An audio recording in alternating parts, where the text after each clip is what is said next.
شروع کرتا ہوں اللہ کے نام سے جو بڑا مہربان اور نہایت رحم کرنے والا ہے۔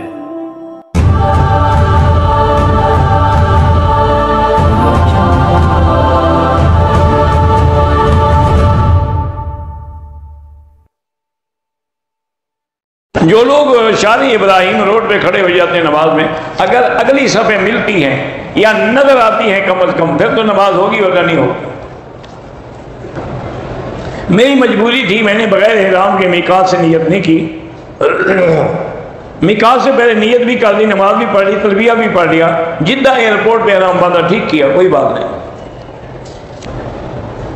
اکثر نماز میں دھیان نہیں رہتا، خشوع پیدا نہیں ہوتا، تو نماز میں جو پڑھا جاتا ہے اس کے ایک ایک لفظ پہ غور کرو۔ الحمدللہ رب العالمین الرحمن الرحیم، جب غور کریں گے تو چند دنوں میں خشوع خضوع ہو جائے گا۔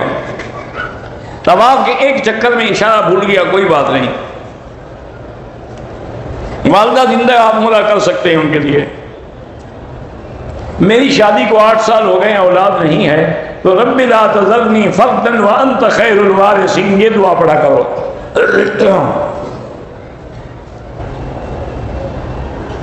آپ نے بہرحال وہاں کسائی کے ساتھ بکرے خریدے، انہوں نے کہا کہ 50 ریال نے وہ ذبح کرنے کی اجرت لے گا، تو 20 ریال والا معاملہ کر دیا۔ اگر اس نے ذبح کیا ہے تو دم ادا ہو گیا، اگر ذبح ہی نہ کیا تو پھر کیسے ادا ہوگا؟ رقم مجھے ملی ہے 1.5 لاکھ کا مقروض ہوں، اگر مالک نہ ملے تو یہ رقم آپ اپنے اوپر بھی خرچ کریں، اس نیت سے کہ اگر مالک مل گیا تو ادا کروں گا، یا مدرسے میں یتیم خانے میں دے دیں، وہ بھی اچھی بات ہے۔ اگر حالت احرام میں ہاتھ میں گھڑی باندھی ہو کوئی حرج نہیں۔ اگر ٹیلی فون میں ہم نے قرآن فیڈ کیا ہوا ہے تو ٹیلی فون جیب میں ہو تو ہم جا سکتے ہیں۔ حضور پاک کے نام پر انگلیاں یا انگوٹھے چومنا خالص بدعت ہے، جس کا کوئی ثبوت نہیں۔ درود شریف پڑھا کرو۔ میرا 20 سال کا بیٹا تھا، بجلی کی شارٹ کی وجہ 2 مہینے پہلے وفات ہو گئی، اللہ اس کے درجات بلند کرے اور آپ کو صبر جمیل عطا فرمائے۔ میں نے جیرانہ سے عمرے کا احرام باندھا، طواف میں کندھا نکالنا بھول گیا، کوئی بات نہیں، کوئی دم نہیں۔ طواف کے بعد ویل چیئر سے ٹکرایا تو خون نکل آیا، سائی ختم کرنے کے بعد پتہ چلا ٹھیک ہو گیا، کوئی بات نہیں۔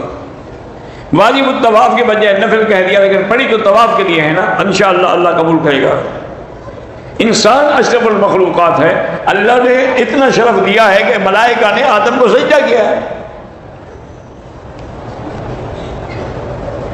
کہتے ہیں کہ علماء کرام آپس میں کیوں لڑتے ہیں؟ علماء کبھی نہیں لڑتے، آپ کو غلط فہمی، آپ ہر داڑھی والے کو علماء نہ بتا دیں۔ اگر نکاح میں گواہوں کی ضرورت ہے کیونکہ اس سے زندگی گزارنے کا تعلق ہے، طلاق میں تو ختم کرنے کا تعلق ہے، آگے تو گزارنے نہیں، اس لیے اس میں گواہوں کی ضرورت نہیں ہوتی۔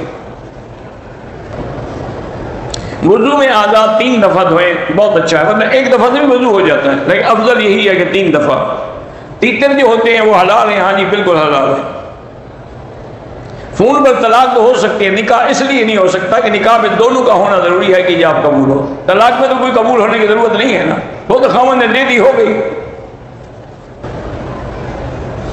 اگر کسی نے ہمیں شادی یا ولیمے دعوت نہ دی ہو، بغیر بلائے ہوئے ہم چلے جائیں، بالکل نہیں جانا چاہیے۔ جب اس نے بلایا نہیں تو خامخواہ جا کے کھائیں گے۔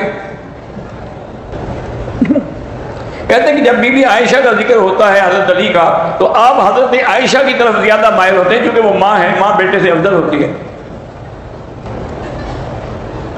جو علماء حق چھپاتے ہیں ان پر تو صاف بات ہے کہ ان پر اللہ کی طرف سے بڑی وعید ہے، لیکن علماء نہیں حق چھپاتے۔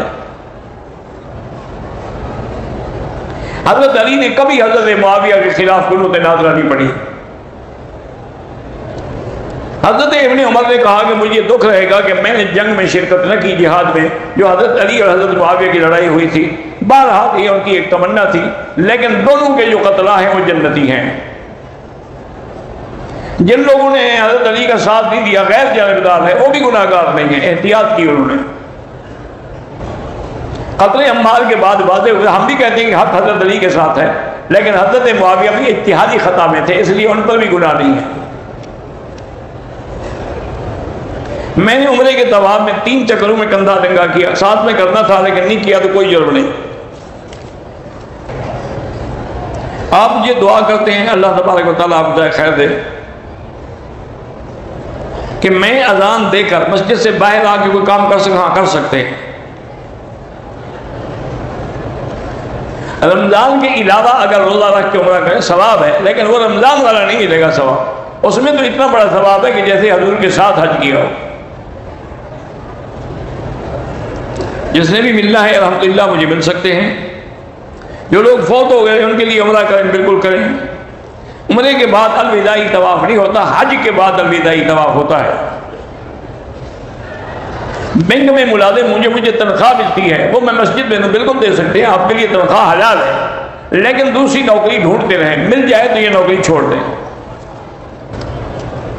حضرت ابی لبابہ نے جب یہودیوں نے پوچھا تھا کہ حضور ہمارے بارے میں کیا فیصلہ کریں گے، تو انہوں نے اشارہ کر دیا کہ قتل کریں، تو بغیر کہے ہوئے بغیر اجازت کی بات کہہ بیٹھے، پھر خیال آیا تو اپنے آپ کو ستون سے باندھ دیا۔ بے دہانی میں استلام بھول گیا، کوئی بات نہیں۔ اگر ایک آدمی مستقل مکے میں رہتا ہے، حج کا وقت آ جائے تو احرام کہاں سے باندھے گا؟ اپنے گھر سے باندھے گا۔ اگر والدین کا ایک بیٹا فوت ہو جائے، وہی نام وہ دوسرے بیٹے کا رکھے، کوئی بات نہیں۔ وسیلے کے بغیر سیدھا اللہ کا حکم ہے کہ مجھے براہ راست پکارا کرو، ادعونی استجب لکم۔ خانہ کعبہ پر جو لوگ جائے نمازیں تسبیحیں لگاتے ہیں تو بہرحال یہ ناجائز ہے۔ عورت کی حکمرانی حضور پاک نے منع فرمائی ہے۔ ہندوستان کے مسلمانوں پر ظلم و ستم ہو رہا ہے، اللہ ان کی مدد فرمائے، اللہ ان کی جان مال آبرو عزت کی حفاظت فرمائے، اور اللہ ظالموں کو اپنی قدرت سے سزا دے۔ پان کا کاروبار بھی نہ کرے تو بہتر ہے، ورنہ علماء کہتے ہیں کہ مکروہ ہے اور مسئلہ نہیں ہے۔ علامہ ملتانی کہتے ہیں مشرک کا ذبیحہ حرام ہے، بالکل حرام ہے۔ اہل کتاب کا حلال ہے لیکن مشرک کا حرام ہے۔ اگر عورت اپنی صفائی کرتی ہے تو غسل ضروری ہے؟ کوئی ضروری نہیں۔